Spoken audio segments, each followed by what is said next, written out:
Silksong has been a blast ever since I started playing it on its release. I've been live streaming it and I'm having a great time with this video game, but not all players have had a good time with Silksong so far. So let's explore some of the reviews and try to dig into why like some players might not like this game.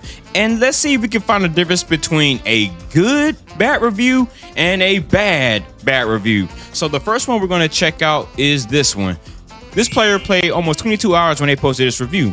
Good game, but only for people who enjoyed the hard optional content in the original Hollow Knight game. If you only played Hollow Knight casually and didn't like the difficulty in the DLC or the platforming in the harder section of the original, this game is just more of that. If you played through all of Hollow Knight and enjoyed all of it, you wouldn't even need this review because you would have already bought this game without reading this. Okay, now this is an example of a bad review because it doesn't really say like why, like it doesn't get too specific into why they don't like the game. They said if you enjoyed the hard optional content in the original HK game, but for me, I beat Hollow Knight, but I didn't really play all of the optional content within it. I didn't do all like the other DLC. I just beat the game and I enjoyed it. So I enjoyed Hollow Knight casually, the first one, right? And right now I'm having a blast with Silksong. And I wouldn't say that Silksong is just more difficult content in Hollow Knight 1. Yeah, there were some very challenging parts within Silksong, but for me, that's the allure of Silksong. That's why I'm here. That's why I want to play this game. I can go out and play a shit ton of easy ass games. They're out there. They're not hard to find.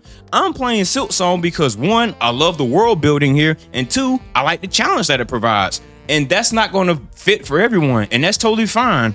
I only wish that this person would have dove deeper into like the specific features and mechanics that they didn't like, instead of just saying an overall blanket statement. Oh, if you enjoyed the difficult stuff in the original Hollow Knight, you're gonna like this one. It's like yeah, like that's.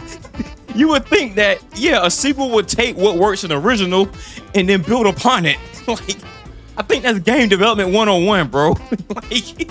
like you're not really saying anything that's like groundbreaking here. Like, yeah, if you enjoy the difficult shit, you're gonna enjoy more difficult shit in this game. Yeah. Oh shit. Oh, and I gotta drink some water after that one. Gotta stay hydrated, man. All right, the next review that we have here is an example of a good bad review. So let's read it and then we'll break it down and discuss it. Horrible travel and checkpoint system. Unlocking a new area should just give you a bench nearly instantly to save your progress. Instead, you have to run back 300 hours because you didn't know the attack pattern of the new enemy that you just found in the new area. I have nothing good or bad to say about the damage output from the enemies, since attacks are pretty easily dodgeable once you know the pattern, but 5 health sometimes doesn't feel like much when you're trying to explore new areas and new enemies, making it even more tedious having to run back through dozens of screens. Now, the reason why I say that this is a good bad review, because it offers a problem, it details why it's a problem, and it kind of has a little bit of solutions here. Like, you can dig and find like nuggets towards a solution here, and I kind of agree with some parts of this review. So I wouldn't say that the travel and checkpoint system is horrible. I'm glad that it's there. Now, could it be improved upon? For sure. And they give an example of that. Like, when you go to a new area, and this has happened to me in a few of my runs within Hollow Knight. When I go to a new area, I get my ass kicked because some of those bugs, like, they hit hard. You don't know their attack patterns, and now you kind of have to backtrack to your last bench, which is a checkpoint, right?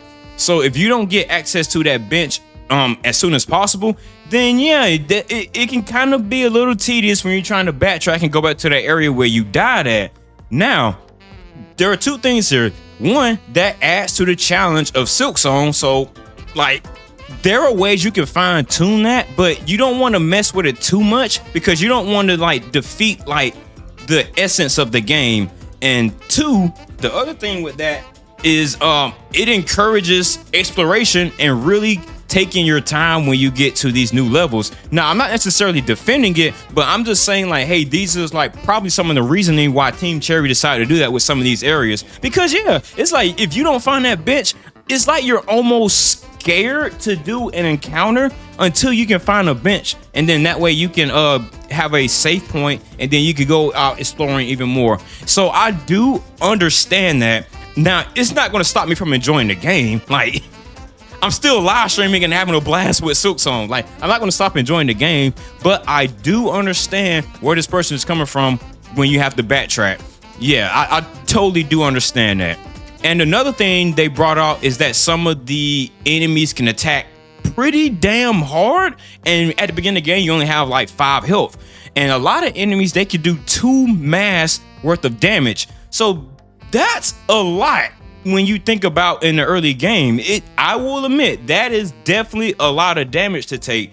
Now, I'm not saying that it's insurmountable or impossible or you can't enjoy it, but yeah, I think that is a pretty solid observation that they made with the how much damage you can take here. Now, I would say, like, because sometimes if you touch certain enemies, that is 2 damage right there. Like, you didn't get hit by an attack from an enemy, but just touching them, bam, that's 2 damage that you just took right there. And that can be a little frustrating. I'm not gonna lie, I'm not gonna sugarcoat that. That definitely can be frustrating, but it helps put further emphasis on getting to understand the monster's movements, how to punish their attacks, and knowing when to dodge. It all plays together. But I will say that this is a solid review right here. Like, they said what the problem was, they gave examples of it, and with this you can kind of develop some solutions or like a path forward to kind of fine-tune that balance there. And our next review is this. It's just ass, and this guy had 10.5 hours at review. Hey man, I don't know if that should be negative, because I like ass too. You know, I think we all like a nice fat round ass every now and then, right? But I don't think this game is ass, and obviously this is an example of a bad review. It's like, yeah, you didn't like it, but what's the why? Why don't you like it? Where's the reasoning? Where's the sauce? Where's your seasoning? Like, bro, you just gave me an empty plate. You gave me a fork and a knife and a loaf of bread, and you said, okay, your 5-star dinner is here. I'm like, no, the hell it's not. All right, let's go to the next review. This person has 9.8 hours at the time of this review. Most of the time, you're either backtracking or doing runbacks. Excessively unfair and punishing. I don't know how they fumbled the bag on this. Either way, graphics and sounds are amazing, but the 2 damage attacks from 80% of enemies and their environment ruins the game. Now, this game does feature a lot of backtracking. Now, for me, that's something I understood going into Silksong, because I know that there's a lot of secrets that you have to unlock. And if you want to get like the true ending or whatever, you're gonna have to backtrack. So me, I went into Silksong with the mindset like, yeah, I'm going to be doing some backtracking. Once I get new movement abilities, there are gonna be some areas I'm gonna have to go find. And that's something that I enjoy within Silksong. I do enjoy that. Now, I can understand if someone does not like that part of the game. Like, people have different preferences. But me, that is an allure for the game that I do enjoy. Now, could it be better? Like, if there was different like fast travel points, you could fast travel between the benches, maybe that could help facilitate the backtracking. But I can definitely see how some people wouldn't like that. In the review, the guy said it is excessively unfair and punishing. Not really. I don't think it's unfair or punishing. Like, if you don't understand like the patterns of the monsters that you're fighting or the paths that you're, running on, yeah, it could be punishing at first, but once you like get in the zone, you lock in and you're able to like find out like, okay, this is the movement tech that I'm gonna need to use to get through here the best way. Like, I don't think it becomes punishing. When you first learning a new area, for sure, yeah, but after a while, nah, I don't feel that way about it. And I think trying to manage that would kind of mess up like the essence of the game again. And this is not a get good comment. Like, that is the worst type of feedback you can give someone. Just say, hey man, get good, blah blah blah. No, this is not a get good moment. This is just, when you have a very popular game, like, there are going to be some people that don't enjoy some aspects of it. That's called personal preference. And we're not going to punish anybody for having different preferences. That's just how it is. And then they go on to say that the graphics and sounds are amazing, which I totally agree. This game is a perfect example of like art done well. Like I really enjoy the art style in this game. And then they go on to say the 2 damage attacks from 80% of enemies and the environment ruins the game. And I kind of touched on this in one of the previous reviews. Yeah, the 2 damage attacks, they can be rough. Now, if it comes from an attack, I kind of have some leeway on it, but if you accidentally like fall or touch an enemy and it still does 2 damage, that's the part where I'm like, bro, like that's a lot. It's very punishing. And like we kind of mentioned throughout the video, you have to adapt to these monsters and these creatures, otherwise you will be punished for your mistakes. Some mistakes are more costly than others, and it's really tough to deal with. And then the environments, I totally agree. The environments, some of these environments should not be taking 2 damage. Totally agree.